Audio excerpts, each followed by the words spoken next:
welcome to my financial burden. So just a little bit of info on this bad boy. This is a 2003 Ford E450 short bus. It was in running condition and it was right around 167,000 miles when we picked it up. A little bit of cosmetic damage, a little bit of paint was coming off. When we got it, the bumper was really dented up. So this bus came with an AC unit. This right up on top, you can see there's some cosmetic damage up there. When we bought it, the AC unit was completely detached and dewired. I've decided to keep the AC unit on just because removing all the components will probably release a lot of coolant into the air, and that would be a bad thing to do. I've since included some solar panels. Each panel is 100 watts. That'll power our battery bank. That will charge everything else in the bus. We purchased this bus in January of 2019 on Facebook Marketplace. I believe the original listing was for $3,500. Right. Did we get it for cheaper? We got it for $3,000. Kind of been slow going, just between, you know, working and having a life. Having a life. This has become kind of a weekend project. Yeah. Yeah, when the weekends work out, weather permitting, we do as much work as we can. Let's take you inside and show you where we're at. So far we've gotten our laminate flooring installed. We've got a subfloor, a 3/4 inch plyboard. Underneath, there's hard foam insulation and underlayment for the laminate. So we've gone ahead and insulated with R7. These two panels on this side as well as this side still needs to be covered. This is where we're planning on having our queen mattress elevated with some IKEA pull-out drawers underneath. Please excuse the mess, it is definitely a work in progress. So right over the wheel wells, Sam has gone ahead and built around them. On this side is where we're intending to have our Pug Butler's crate space. And over on this side is where we're gonna have some counter space and maybe some desk space over top. Before we go any further installing the ceiling, I definitely want to go on the outside and build a PVC shower using some black PVC. That'll absorb the heat from the sun. And then we'll have a Schrader valve from a bike tire.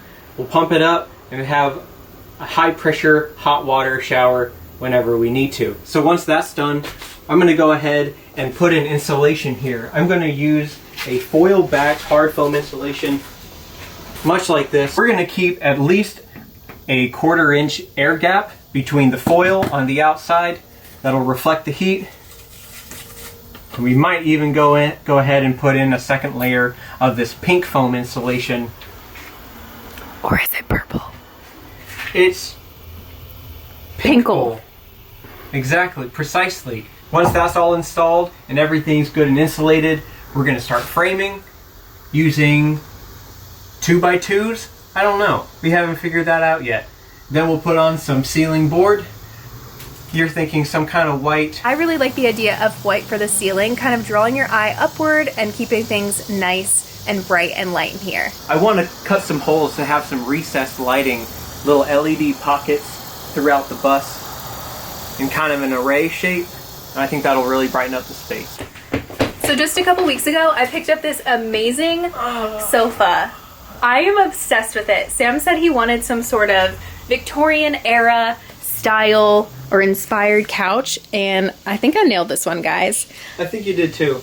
Even though we have the floor plan pretty much figured out from where you're standing all the way back to the bed, this area is still kind of, we're still trying to figure out what's going to fit here, what's going to be the best idea.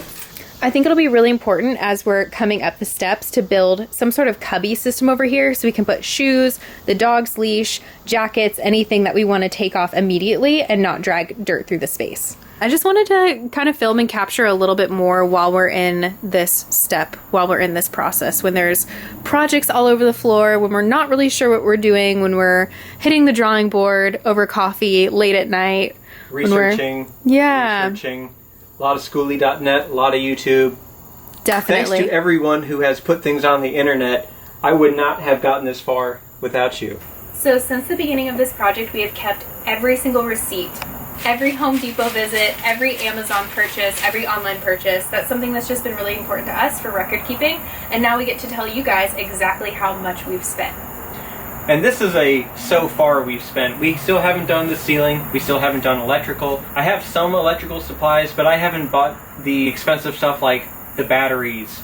Maybe some unforeseen charges in the future. But so far, with everything that we've tallied up, we're at $3,772. And on top of that, the cost of the bus itself was right at $3,000? It was $3,000. That's where we're at, and that could be very, very different based on what kind of bus you're getting, where you're buying it from, what kind of condition it's in, and how in-depth you want to go. Also consider that we're in a short bus. We're about the half size of a full bus. Some buses go up to 42 feet in length. We've also been able to utilize some of our neighbors and friends have been really instrumental in getting this thing going. So when it came to pressure washing, we had a neighbor that was willing to lend us his pressure washer. And sander, and table saw, and he has cabinets waiting for us. Our halfway point total could be so different than yours based on your resources, where you're finding material, where you got your bus, and how intensive your build is. When you get to a point, whether it's electrical, whether it's plumbing, framing, installing insulation, whatever it is, if you need professional help, by all means, get professional help. There are a lot of people out there with a lot of really good knowledge, whether online or in your community, that you can reach out to, and they can point you in the right direction. Even a little bit of knowledge can go a long, long way. We stumbled upon this bus pretty quickly. We did wind up touring just one other that was out of our price range and out of our budget based on the research that I had been doing over the winter, seeing what buses of a similar age and size were going for. So roughly on the East Coast, especially from like Jersey, PA, Delaware, a lot of buses that are a little bit older, maybe the 2000s to 2005, we're going for anywhere between $1,800 to $4,500. Certain districts will retire their buses after 15 years. So that can kind of give you a gauge what to look for depending on when you're watching this. Always look out for rust. Yes. Always check the mileage. And just be aware of the overall mechanic integrity of what you're buying. We've definitely seen some buses in our area pop up. We're in coastal Virginia, and there was actually a bus that we toured. I believe he had it listed for $6,000. I think it was 8. Was it 8? Really? It was 8, and we tried to talk him down to 6, and he wouldn't go that low. That's right. Yeah. Knowing full well that it was a bus that was coming from Jersey or Pennsylvania as well, that he drove down, was trying to make a higher cut off of. So just be mindful of that it might be worth making the trek if you are in our area or are thinking about getting a bus, and it might depend on your region, where you are in the country or in the world. Before finding this one, we were pretty much set on checking a couple out that were in Pennsylvania, some in Jersey, some in New York. Just the price point was a lot better, so I think a common trend is that some people will bring them further south, try to upsell or upcharge. Also take into account where your bus is built. Our bus was built in Canada and it was used in New Jersey, I think. So obviously that meant that we had a heater on the floor and we had a heating unit in the back that was disabled. Take into account your drivetrain.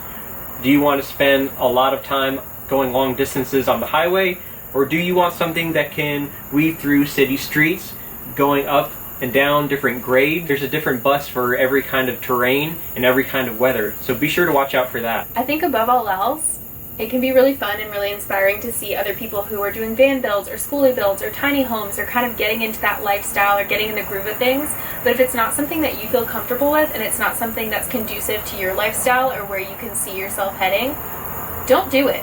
Do not do it. Right. For me, I had always considered doing some sort of van build, and now the stage of life that I'm in, being married, having a dog, I'm not saying there aren't people that are married and have pets and live in vans and are perfectly happy and super comfortable, but I'm also very claustrophobic by nature. I really feel uncomfortable when I'm crowded in and I don't have room to stand. So that for me would not be a pleasant thing, investing all this money into a van build and really not being happy at the end of it. That's why we settled on a mini skoolie. That just seemed like the perfect fit for us personally, for our family, for our needs, and for the places that we want to go and the kind of adventures that we want to get into. Just remember to have fun. Have some freaking fun, y'all. Honestly, building this has been the most fun project that I've ever taken on. And I wonder if I'm going to be bored once it's all finished. Probably. Probably. I think he's going to have more fun building this than we are traveling in it. So.